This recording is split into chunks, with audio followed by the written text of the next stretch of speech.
Hello, America. I'm Mark Levin, and this is Life, Liberty, and Levin Saturday. Powerful show. Elise Stefanik, superstar in the House of Representatives. Professor Stephen Calabrese from Northwestern University Law School, one of the lawyers behind the challenge of Jack Smith, the special counsel's unconstitutional appointment. It'll be really fantastic. Before we do that, I want to do something a little differently tonight. I watched Joe Biden at Normandy, D-Day, giving a speech, and I was appalled. Obviously, he said some very important things, but his politicization of that event on the 80th anniversary, taking shots at Donald Trump, actually lying about what Donald Trump said, doing so in a very nasty way. And then I got to thinking to myself, there's a man standing at Normandy, D-Day, who when he's standing at Morgan State College in front of graduating black male students, or when he's standing at Howard, or when he's giving speeches generally, he's trashing the United States. He's talking about how our history is horrific, how we don't have equality of opportunity. In fact, I've never heard this man give an inspiring, patriotic, pro-American speech in his life. And that speech that he gave at D-Day, where D-Day occurred, that will never go down in history as a great speech. I went back and I listened to President Trump's speech on the 75th anniversary. It was searing. It was beautiful. It was patriotic. And so I went back and I listened to Reagan's speech. Same thing, a magnificent speech, a beautiful speech. Biden's not up to being president of the United States. It's even worse. He's not up to being a leader. He does not represent the values and the belief systems of the American people. He represents a fringe radical group. And then I got to thinking about Rashida Tlaib and Bernie Sanders and AOC and Omar and that whole ilk and what they say about the American people in our country. I got to think about the American media day in and day out with CRT and DEI, the Joy Reids of the world, the Jake Tappers of the world, and so forth and so on. It's so horrendous. The disconnect between the American media, most of it, the disconnect between academia, the disconnect between the Democrat Party, the president, their leadership, and we, the people of America, couldn't be bigger. I want to tell you a little story. When we were attacked in Pearl Harbor, 3 men that I know of went quickly to try and join the war effort to protect our country. One of them was my mother's father, my grandfather. His name was Maurice Rubin. He hated his name, so he called himself Mo. He was 34 years old, right at the limit. And he joined the Marines. And he fought at Guam. The Battle of Guam was a brutal battle.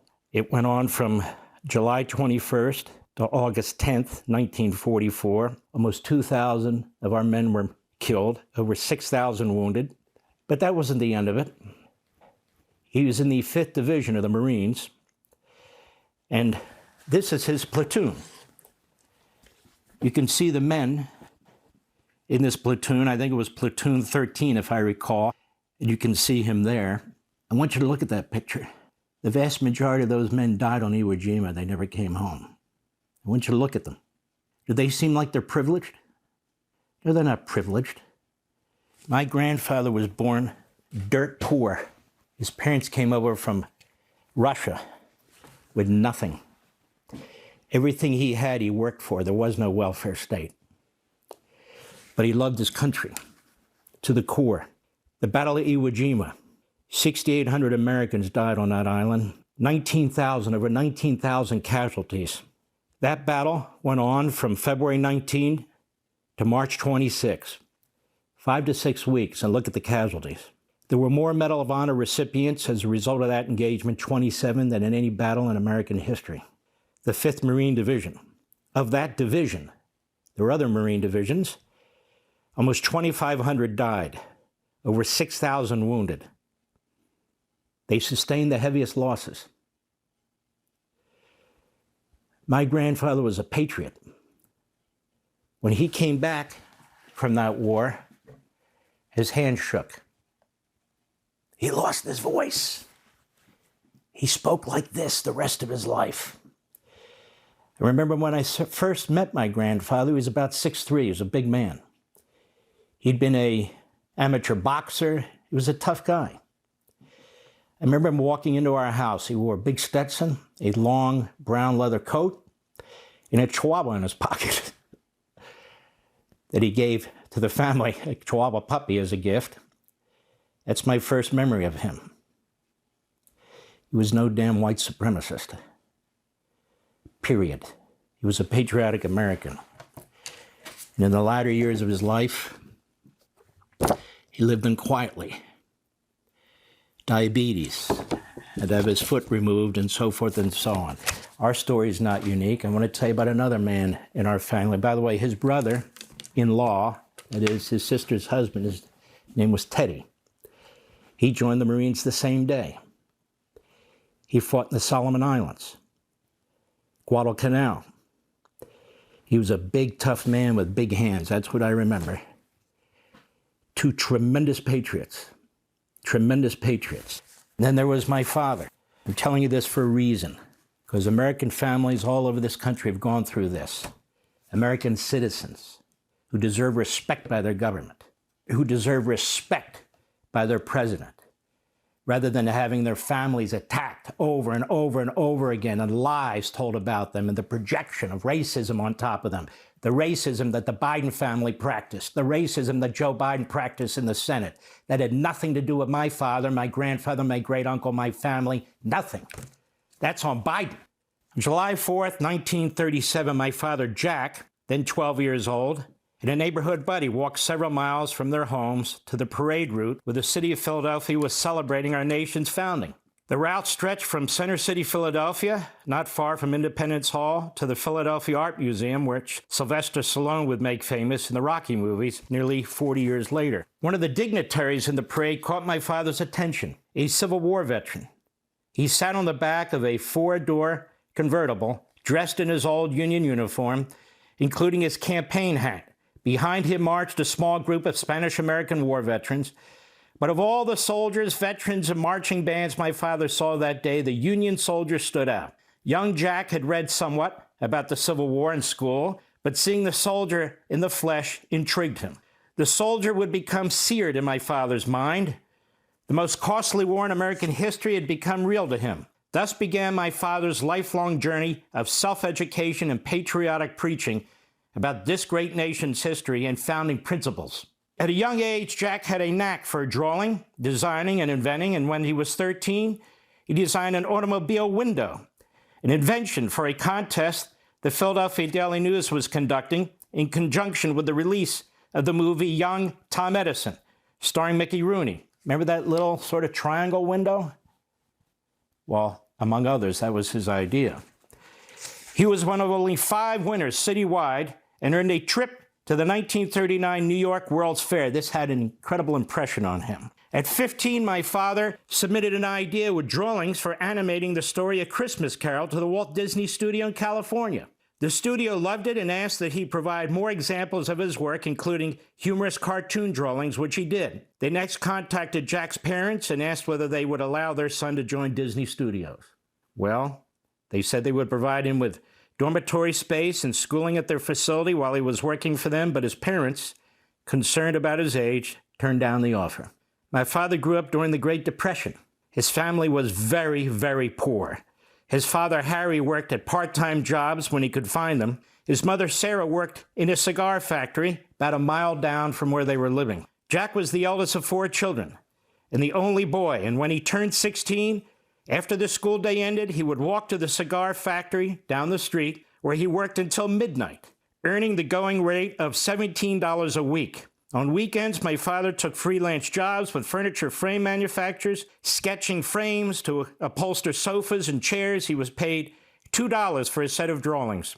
The manufacturer's salesmen used the finished drawings with their customers. A few months later, the Japanese attacked Pearl Harbor. Jack spent the summer working at the Cramps shipyard, the Philadelphia shipyard, where they built destroyers and submarines. But he wanted to do more for the war effort. And like so many wonderful young men at that time, my father decided to enlist in the armed forces. He wanted to be a cadet in the Army Air Corps, which today we know as the Air Force. But Jack was only 17. He was too young.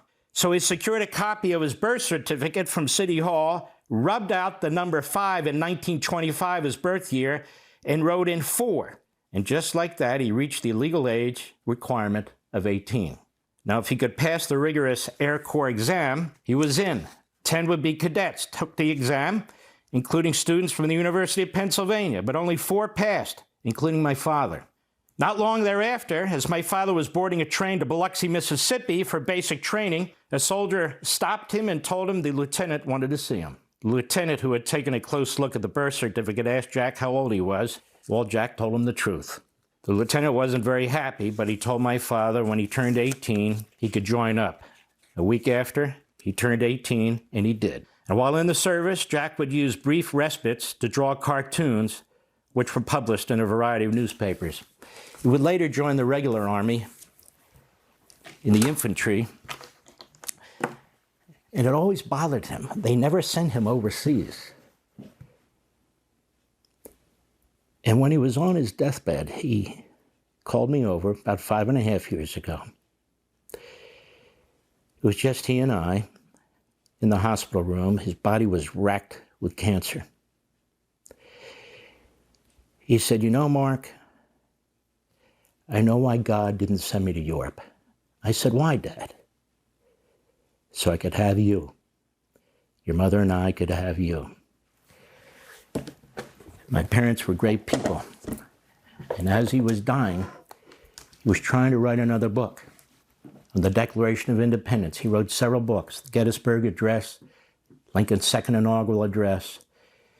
It was all aimed at children. It influenced the younger people. This is what he drew shortly before he passed away. Shortly before he passed away. The current President of the United States, his Secretary of State, his National Security Advisor, and the Press Secretary for the President, the Press Secretary for the Secretary of State keep saying when it comes to Israel, there is no victory. What do they mean by victory? My grandfather knew what victory meant. My great-uncle knew what victory meant. My father knew what victory meant, and we know what victory means.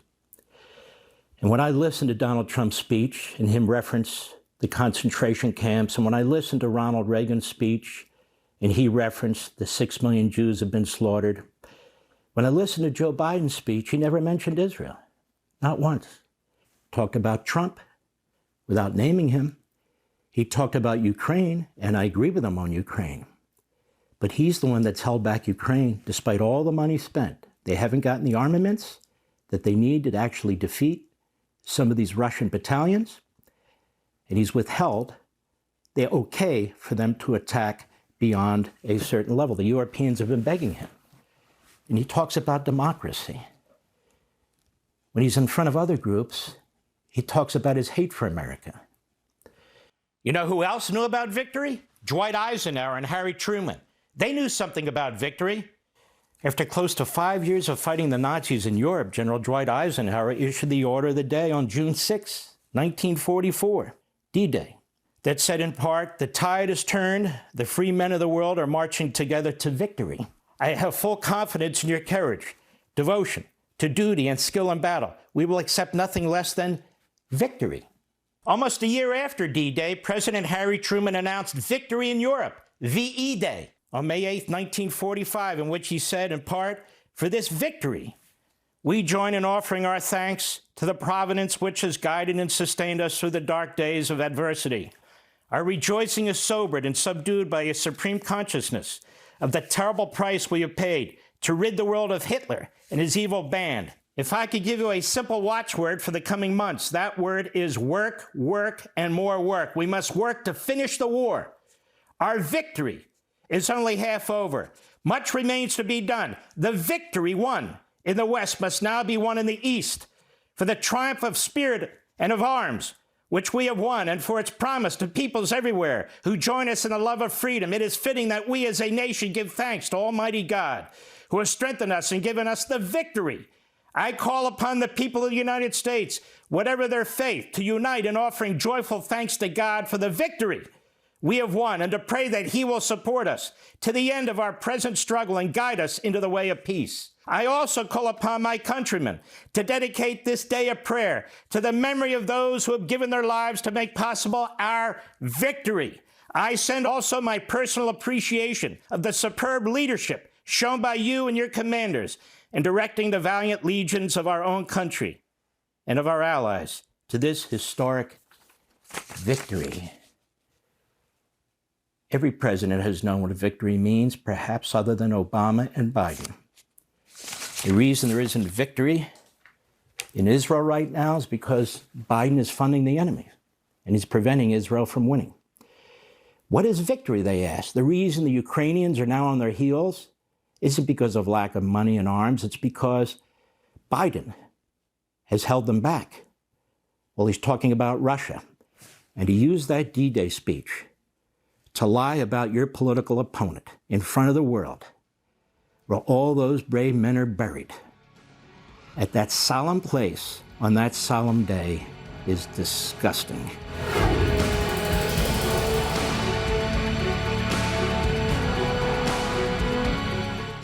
Want to see more Mark Levin? Go to levintv.com and subscribe now.